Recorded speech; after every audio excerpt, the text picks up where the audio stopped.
You got to cut your ungodly soul ties. Get rid of those people. They have to speak words over you. They actually perform what is tantamount to an exorcism.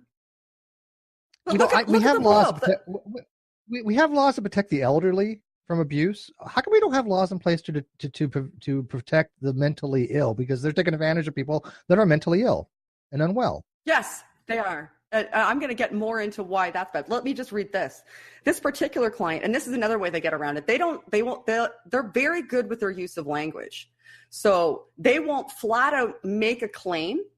Instead, what they do, and it's very, very clever, because since they're under the auspices of the church and they're a 501c3, they don't have to release their records because everything falls under confidentiality in a clergy relationship. So nobody can ask to see their client records nor their finances, mind you.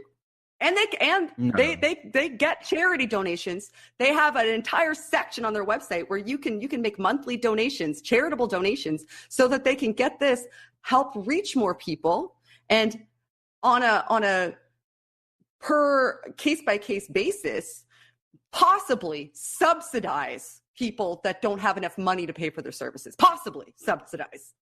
Otherwise, who knows where I'd love to see their payroll up against their donations. I'd love to see that, but you'll never see it because they're protected. So here's a fun thing. I think they do this with marriage counseling a lot, though. Marriage counselors do. Oh, this is even worse than that. Yeah. I thought 501c3s had more public record, though, aren't they? I don't think so if they're attached to the church, but I'm still looking into it. Not religious. I could be wrong. Not if it's religious, no. Yeah, if it's a religious we were talking about this. I don't think they have. We were talking about this last night with Pete Evans, who is he works for the Trinity Foundation. That's what they do. They investigate things that are wrongdoings from churches. He was saying that as under that protection for religious institutions, they're not required to put forth any type of paperwork, which to me is ridiculous. Because they don't pay taxes. Right, it's outrageous. Yeah. If they don't pay taxes, then you have no cause to audit them. And even he last night was saying that he's a Christian. We had him on. Pete Evans and Ole Anthony both are. Ole Anthony is a preacher, and Pete Evans was saying that he believes that the only way to keep churches from going into like what you see with televangelists, where they are doing unscrupulous things with their money, the only way to hold them accountable is to bring them into the taxation like you would any other thing. That's the only way you're going to keep them honest and to see their records. And so he was on board with that, and he's a Christian. So that's how they get away with stuff like this. It's outrageous. It's a nightmare. And look what they say. Okay, here this was one of my favorite excerpts that I read, and there's so many. That particular client had slept with her husband 11 years before marrying him. I explained to her that sexual sin had opened the door to the infirmity spirit. So this is a spirit acting upon her years before, but the spirit did not need her body to dwell into it until its host, her husband, had died. So in this case, there was a client who said her husband had Parkinson's disease, and then when he died, she got it. And it's not communicable. So how did that happen? That's their explanation for how that happened. They also have absolutely no obligation to refer anybody for adequate mental health. They're bound to they can't tell people to go off their medications directly. But what they can do is present them with these cases saying, well, we can't tell you to go off your medication. However, in this instance, here's one of our clients who, we cast out a Jezebel spirit and we cast out a depression spirit. And here's their testimonial. And now God is in their life and they're happier. So, just think about that and come back to the next section after you've prayed on it and we'll do another deliverance ministry, which is essentially like some sort of weird goddamn exorcism. Based on the ones that I've watched, the Above and Beyond doesn't post any, but other ministries do. And they hold Bibles on your head and they cast out the demons. And they charge people for this. And they actively recruit people with mental health issues. So here's one of their cast off ungodly soul ties prayers, which is a nightmare. Casting off your ungodly soul ties is if you had some sort of sexual proclivity, and down the line you have to cut ties. You have to speak words to cut ties with them to get these people out of your life, because they're opening you up to the demons, and the demons are what's causing this. On top of this, they actively advocate against psychology. They post videos. They have an entire section of their website that's dedicated to telling you why you cannot trust psychology. And if you put to slide 11. Can I ask you a question, Shannon? Do they do that on purpose? Like, do they avoid terms like psychologist and psychiatrist and go for terms like counselor? Yes, like how would you refer to? Because they can say that they are a Christian counselor, knowing full well if they present themselves with a license and a PhD and recruit people who are having mental health issues and say that they have an education. Sorry, I'm getting an echo. That people are going to make the logical assumption that they're a fully trained, educated mental health professional who's approaching it from a Christian perspective. Which, if that's the case, then fine. But that is not the case. They're not disclosing what their type of education is. I mean, it's essentially beholden to the person that they're recruiting to get help, or that is approaching them, to do the background research and have the base knowledge to know that this is garbage.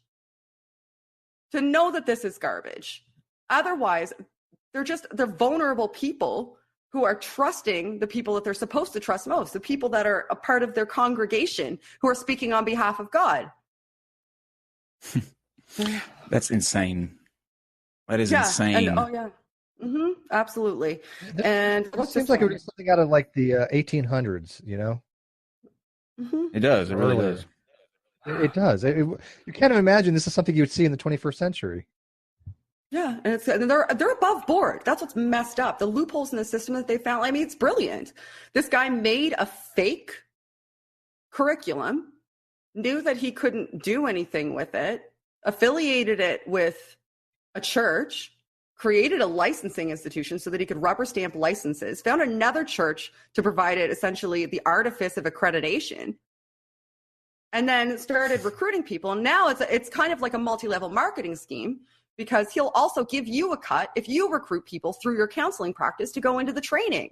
So everybody who is, yes, this is multi-level marketing at the expense of people's mental health. Now, tell me this. This is a scenario that runs through my head a lot of the time. So if you know anything about people who are schizophrenic frequently go on their medications and think, okay, I'm better now, right? Because the medication makes them better. So they'll think, all right, I'm better now, but I still feel, I don't feel quite myself because of the medication, and they'll go off of it. And then they'll have another episode because once the medication wears off, it sometimes takes 2 or 3 times for somebody with schizophrenia who's on clozapam or something to actually realize, okay, you know what, I need the medication, because when I go off it, I fall back in, right? Like I remit. I go into I'm out of remission at that point in time. It's the medication that's keeping me healthy and safe.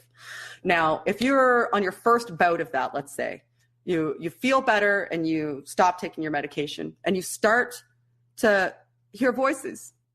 You're a devout Christian. You look up Christian counselors because you want counselors with a Christian perspective. You find somebody like this who has a PhD in Christian counseling. What does that mean? What does that mean to you? That just means that they have a PhD in counseling and they're a Christian. That's what that means to you. You don't know any of the background that I just laid out. You just know that they have a PhD in Christian counseling. You go into their office. At this point in time, you're not on medication. So they're under no obligation to refer you anywhere. They can't flat out tell you to discontinue medication. So in this instance, they wouldn't have to, because you're not on it at this point. You're telling people who are about to tell you that you're possessed by demons that you think you might be hearing voices. What happens next? People stop taking their medication and they hear voices. And they're told that medications, God doesn't want you to take medications because medications keep you farther from God. They put you in a haze. It seems like it's self-fulfilling, obviously. We just got a comment in the live chat. No psychological training to even recognize the symptoms.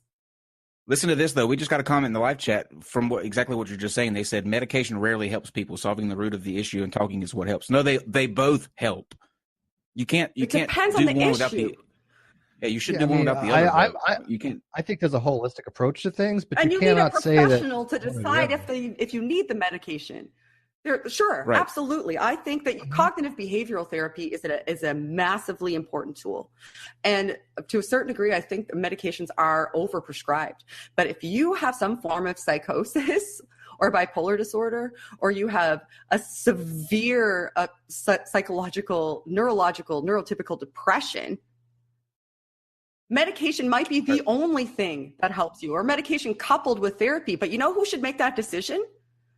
An educated, licensed, practicing, not even a counselor, and those counselors can't prescribe medications. They would refer you to a doctor and a psychiatrist to get you assessed. And if you have a good one, they would go through some sort of cognitive behavioral therapy, some sort of root cause analysis. They'd follow you over time. All of those things. They're trained to recognize what the symptomology is because they know the DSM.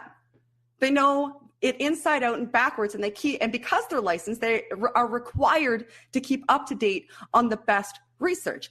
These guys know nothing about psychology except for the fact that they don't want you to use it. They don't want you to pursue it. They have a video on their channel, and it mirrors on their website that says, think about this. Psychology comes from the Greek word psyche, and the Greek Psyche was a Greek goddess. Now say this to yourself as a Christian. How much truth can you derive from a field that's named after a Greek god? Do you love the real God? Or are you going to trust somebody who named, and I wish I was joking, but I'm not. Well, it's the same rhetoric that Scientology uses, same rhetoric that Flat Earthers uses. I mean, they all have this narrative. They're going to pick out one group that they're just going to have a combined hatred for and use as a scapegoat. And you see the same things all the time. Like I said, look at Scientology. They're very much against this. Not the same. It's not the same. It's not the same. It's a business practice. This is a business. This is for profit exploitation of people. Well, yeah, with Scientology, for sure, yes, because they don't want you to get help. Scientology is actually a good analogy. Flat Earthers, not so much. That's just stupid. Fair enough, but sure. And Scientology is a fantastic analogy. Sorry, Steve, I didn't hear that. But what they're doing is they don't want you to trust psychology because psychology might actually goddamn help you. And they want you to pay them. And they don't have any ethical standards to be beholden to. It seems to me, why isn't there an outside body that is looking into this, like from the federal level, the state level? You know, why is this not and is this just, are they just in the United States only, or do they have international? They're international. There's testimonials about a guy who did this and took it to the Philippines. They're international. Yeah, the Philippines wouldn't be regulated either. Like, they'd be even worse than we are as far as this stuff goes, I'm sure. There is nothing stopping them. They are above board. They exist in the loopholes. They can call themselves a counselor because being a counselor is ambiguous, right? Like, providing counsel could mean a lot of things. But they're presenting themselves in a mirror to a professional counselor. So if you look at a professional counselor, what are you going to look for? You're going to look for probably a PhD or an accreditation. You're going to look for an education. You're going to look for a standalone practice because they don't have to operate out of a church. These guys have 3 locations. Only one of them has the ministry in it. The other 2 are stand alone. They're not attached to a church. Just counselors. I guarantee you that what's keeping them from being regulated or from being investigated is the fact that they're tied to a religious organization. That's exactly it. I guarantee you. They're protected. Yeah, it's Amendment 1 protections being abused. Yeah. This is them talking about taking medication. I love how spirits cause irritable bowel system, too. spirits cause irritable bowel syndrome.